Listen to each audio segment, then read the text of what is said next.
बातें भी दो प्रकार की होती है। कबीरदास जी महाराज कहते हैं कि जब हम पैदा हुए तो हमने रोना प्रारंभ किया, लोग हंसे। जब बालक का जन्म होता है तो बालक रोता है और घर वाले प्रसन्न होते भी बालक का जन्म हुआ है। और कहते हैं कि इसके बाद हमारा व्यवहार, हमारी करनी ऐसी हो कि हमारे जाने के बाद हम तो गर्व के साथ जा पाए हंसते हुए, और हमारे जाने के बाद लोग हमें याद करते हुए। ऐसी करनी कर चलो हम हंसे जग हुए। हमारे संचालक महोदय कुछ सूचना देना चाहते हैं, कृपया ध्यान से श्रवण करिए। जय श्री राम, जय श्री श्याम। एक आवश्यक सूचना है, हमारे एक भाई का मोबाइल Redmi 11 Pro है जो गुम हो गया है मेले में। जिन भी भाई को मिलेगा या जिसको भी मोबाइल खोया हुआ मिले, वो या तो काउंटर जो हमारा कैशियर साहब का है मंदिर के पीछे वहां जमा कर देंगे, या यहाँ व्यासपीठ पर ला करके जमा कर देंगे। क्योंकि यज्ञ में आप लोग सभी लोग आए हैं, उनका मोबाइल खो गया है। जिन भाई बहन को मिलेगा आप लोग ला करके उनका मोबाइल जमा कर देंगे। साधुवाद। श्री राधे बोली रामलाल सरकार की।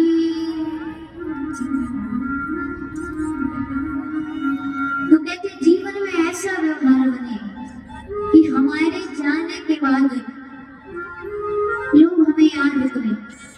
कहते सब कहेंगे कहानी तेरी, काम है ऐसा जो कर जाएगा। भरत जी महाराज के त्याग के कारण आज हर कोई उन्हें याद करता है। और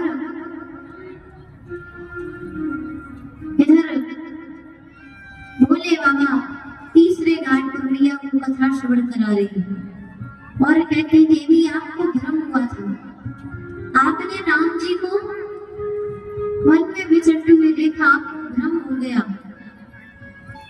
और मैं आपको वही कथा सुनाने जा रहा हूँ जिस लीला का आपने दर्शन किया था।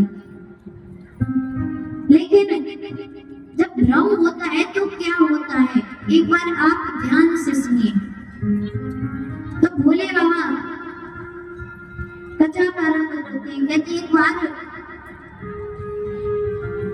राम जी के मन में आया कि क्यों ना जानकी मैया का श्रृंगार किया जाए। तो पुष्पों को काटते हैं पेड़ों से, कहते हैं एक बार चुनी कुसुम सुहाई,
अपने हाथों से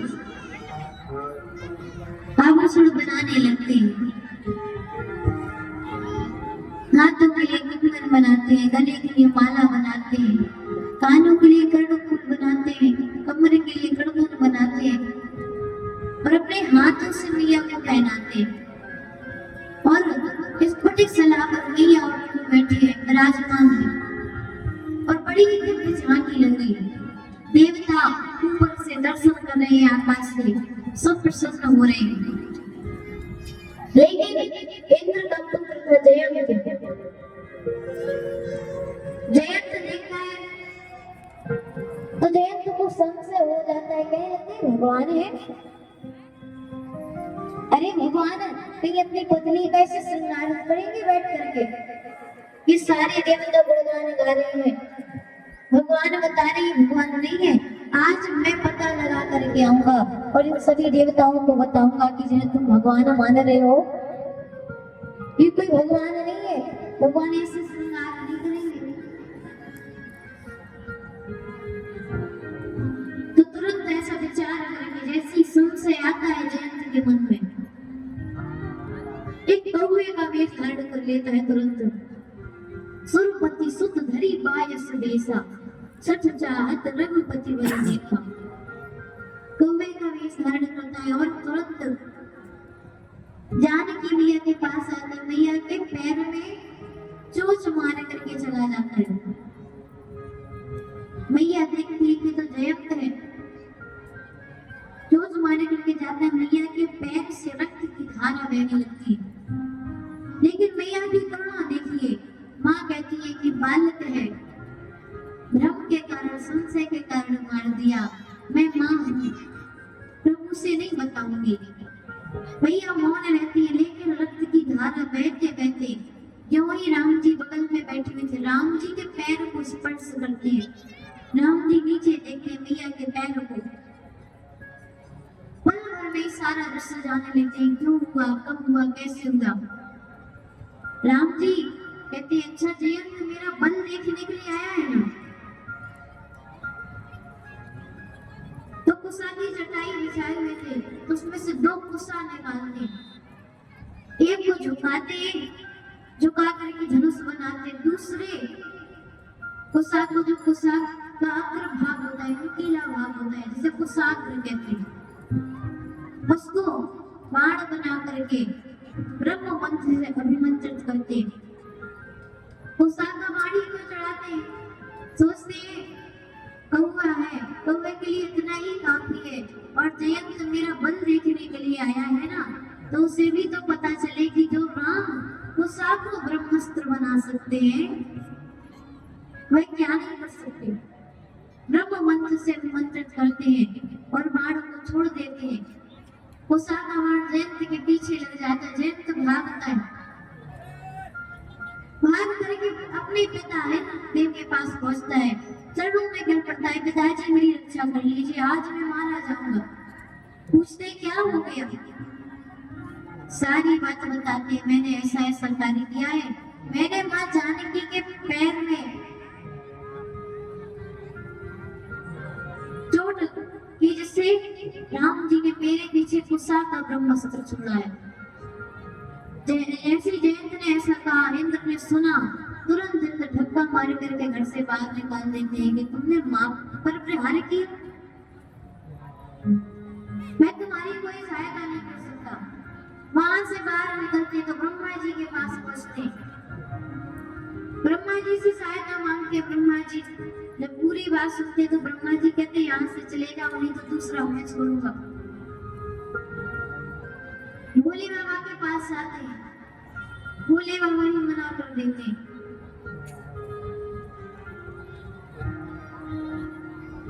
जयंत भाग रहा है, तब तक नारद जी की दृष्टि पड़ जाती है। नारद देखा विकल जयंता, लागी दया कोमल चित समता।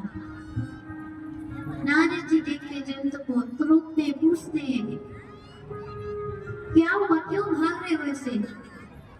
जयंत कहता है नारद जी भागने दीजिए, नहीं तो आज मारा जाऊंगा। नारद जी कहने लगे रुको तो सही, क्यों भाग रहे हो। जयंत कहता है राम जी ने मेरे पीछे ब्रह्मास्त्र छोड़ा है। सारी बात सुनते हैं। नारद जी कहने लगते हैं मूर्ख, संसार मारता है तो प्रभु बचाते हैं, तुझे तो आज प्रभु ही मार रहे हैं। और जानते हैं जब संसार वाले रूठ जाए तो भगवान के पास जाना चाहिए, लेकिन भगवान रूठ जाए तो फिर किसके पास जाए? फिर तो ब्राह्मण देवता संत के पास जाना चाहिए, केवल वही अपने बता सकते हैं। मीराबाई का एक बड़ा अच्छा पद है। मीराबाई कहती नगरी रूठे राजा रूठे नगरी राखे, हरि रूठे कहाँ जाना, मैं गोविंद के गुण गाना। तो कहते भगवान जब रूठ जाए तो फिर संत के पास जाना चाहिए। और आज नारद जी ने देख लिया। नारद जी समझाते कहते अगर तुझे इसे मारना होता तो ये ना जाने कब का मार देता। क्यों? तुम पिता के यहाँ गए थे, वहां पर हाल चाल पूछा होगा, पिताजी ने थोड़ा तो रुके हुए तभी मार देता। ब्रह्मा जी के पास गए, ब्रह्मा जी के यहाँ रुके होंगे तब मार देता। ये तुम्हें मारना नहीं चाहता, ये तुम्हें कुछ संदेश देना चाहता है। जब तुम रुक जाते हो तो ये ब्रह्मास्त्र भी रुक जाता है। जयंत कहने लगता है जब ये मुझे मारना नहीं चाहता तो ये दौड़ा क्यों रहा है? नारद जी कहते हैं ये बताना चाहता है कि संसार में कहीं पर भी भागोगे ना तुम्हें कोई बचाने वाला नहीं है। जिसने मुझे छोड़ा है उसी की शरण में जाओ, केवल वही सहायता कर सकते हैं। और कहते हैं फिर हरि कृपा मिल ही नहीं सकता। रामचरितमानस में 2 चौपाई बिनु हरि कृपा मिल ही नहीं सकता। और कहते पुण्य पुंज बिनु मिल ही ना सकता। अब इसमें से सच कौन सी बात है? दोनों ही सत्य हैं। ये जो बिनु हरि कृपा मिल ही नहीं सकता है, कहते जब हरि की कृपा होती तब संत मिलते हैं। तो कहते जब भगवान की कृपा होती है तो हमें कहीं जाना नहीं पड़ता, संत स्वयं हमारे यहाँ पर आते हैं भगवान की कृपा से और हमारे ऊपर कृपा करके चले जाते हैं। और ये जो पुण्य पुण्य बिनु मिले ही ना सकता, इसका अर्थ कहते हैं कि जो पुण्य होते हमारे जीवन में पुण्य की गठरी होगी, वह हमें शांत नहीं बैठने देगी घर पर, वह हमें लेकर के संत के पास जाएगी। और जब भगवान की कृपा होगी तो संत स्वयं चल करके हमारे घर पर आएंगे। और जयंत के पास नारद जी स्वयं चल करके आ गए। नारद जी समझाते हैं राम जी की शरण में जाओ और खड़े नहीं रहना, सीधे चरणों में गिर पड़ना। क्यों? राम जी का स्वभाव है गिर जाओगे ना तो वो उठाने के लिए विवश हो जाएंगे। और एक बार जिसने उठा दिया फिर कोई नीचे कभी गिरा नहीं सकता, पूरा सखा पड़ा के भेजे।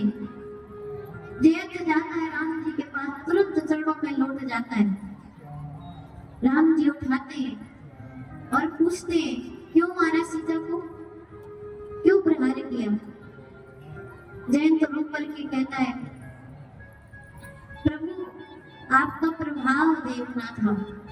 राम जी कहने लगे देख लिया? बोले प्रभु जितना सोचा नहीं था उससे भी अधिक। बोले जब प्रभाव देख लिया तो लौट करके वापस क्यों आए हो? जयंत कहता है प्रभु पिछली बार प्रभाव देखने के लिए आया था, अब की बार स्वभाव देखने के लिए आया हूं कि स्वभाव कैसा है। वो स्वामी तुलसीदास जी महाराज रामचरितमानस में लिखते हैं बाबा भवानी मैया को कथा सुना रहे हैं। कहते हैं कि जयंत को क्षमा करते लेकिन ब्रह्मास्त्र की महिमा ना घट जाए जो ब्रह्मास्त्र छोड़ा था, इसलिए उसके प्रभाव से कहते एक नयन करी तजा भवानी, एक नेत्र का करके छोड़ देते, या तो कहीं एक दृष्टि का करते, एक दृष्टि का बना देते हैं कि जहां पर भी देखोगे केवल पास और कहते जीवन में प्रभु मिल जाए तो फिर देखने किसी और को देखने का मन नहीं होता।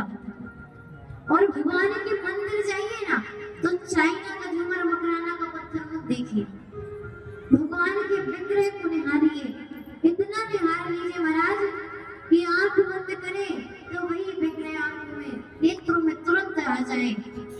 देखिए भगवान को एक एक स्वरूप का, उनके व्यवहार का दर्शन करिए, कैसे वस्त्र पहने हुए, कैसे आभूषण पहने हुए, कैसे ठाकुर जी की मुस्कान है राघव जी की।